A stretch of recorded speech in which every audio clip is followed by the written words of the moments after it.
आहान, तुम किसके भरोसे पर ये सब कर रहे हो? कौन है जो तुम्हें मदद कर रहा है?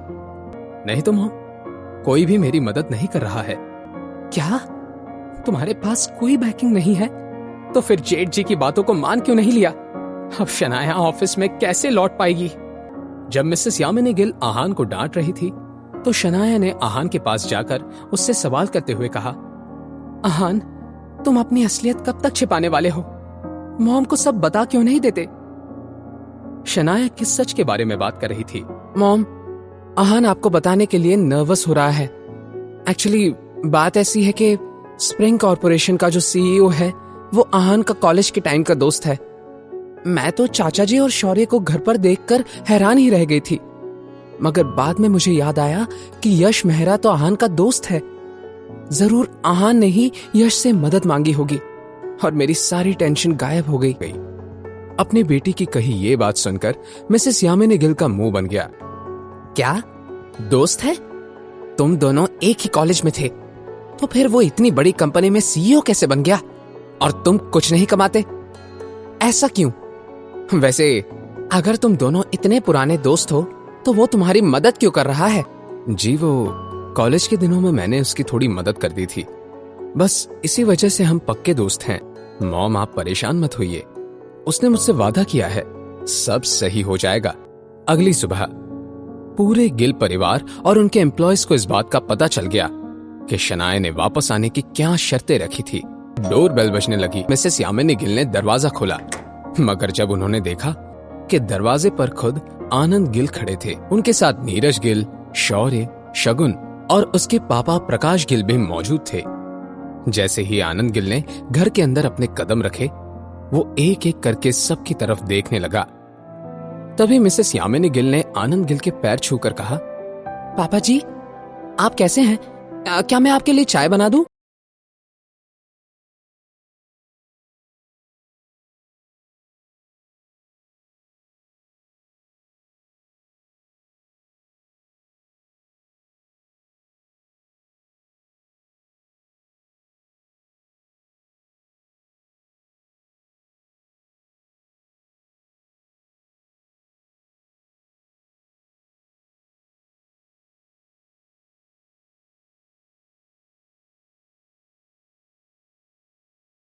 शनाया की हामी को जानने के बाद आनंद गिल तुरंत मंदिर जाने का बहाना करके वहां से चले गए।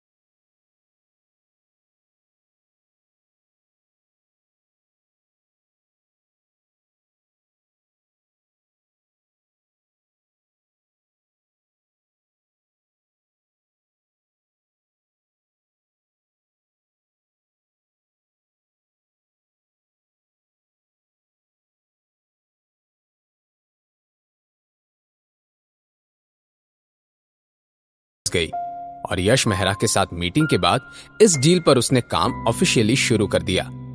2 दिनों के बाद आनंद गिल ने इस डील से मिलने का सेलिब्रेशन करने के लिए एक बड़ी सी पार्टी का ऑर्गेनाइजेशन किया। इस पार्टी के दरमियान पूरे शिमला शहर के सामने इस बात का अनाउंसमेंट किया गया कि शनाया गिल को स्प्रिंग कॉर्पोरेशन का प्रोजेक्ट हेड बनाया गया है। इस पार्टी की वजह से शनाया कई लोगों के अटेंशन का शिकार बन गई थी। ये बात बाहर आ गई कि शनाया की 3 साल पहले ही शादी हो गई थी। कुछ लोग आहान को गोल्ड डिगर कह के बुला रहे थे, तो कुछ लोगों के लिए वो बहुत ही लकी इंसान था। शनाया ने छुट्टी ले ली और सुबह सुबह वो आहान के कमरे में आ गई। आहान अपने रूम में कॉफी पीते हुए न्यूज़पेपर पढ़ रहा था। जब उसने देखा कि शनाया आई थी तो उसने मुस्कुराकर अपनी बीवी से कहा, गुड मॉर्निंग, क्या आपको भी कॉफी पीनी है? मैं अभी ले आता हूं। आहान के इस सवाल को सुनकर शनाया ने ना में सिर हिला दिया और बोली, नहीं, मुझे कुछ नहीं चाहिए। तुम क्या कर रहे हो? आहान ने हाथ में पकड़ा न्यूज़पेपर शनाया की तरफ बढ़ा दिया और हंसते हुए बोला, शनाया, आपकी पार्टी ने तो मुझे जाना माना गोल्ड डिगर बना दिया है।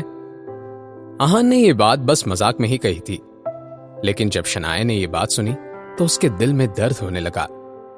शनाया ने देखा कि न्यूज़पेपर में पार्टी में खींची हुई कई सारी फोटोज थी और उसमें शनाया के साथ साथ आहान का भी जिक्र किया गया था, मगर यह जिक्र कुछ पॉजिटिव नहीं था।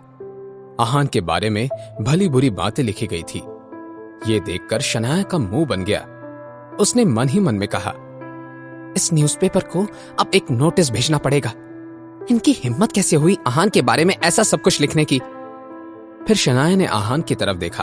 आहान, आई एम सॉरी, ये सब मेरी वजह से हो रहा है।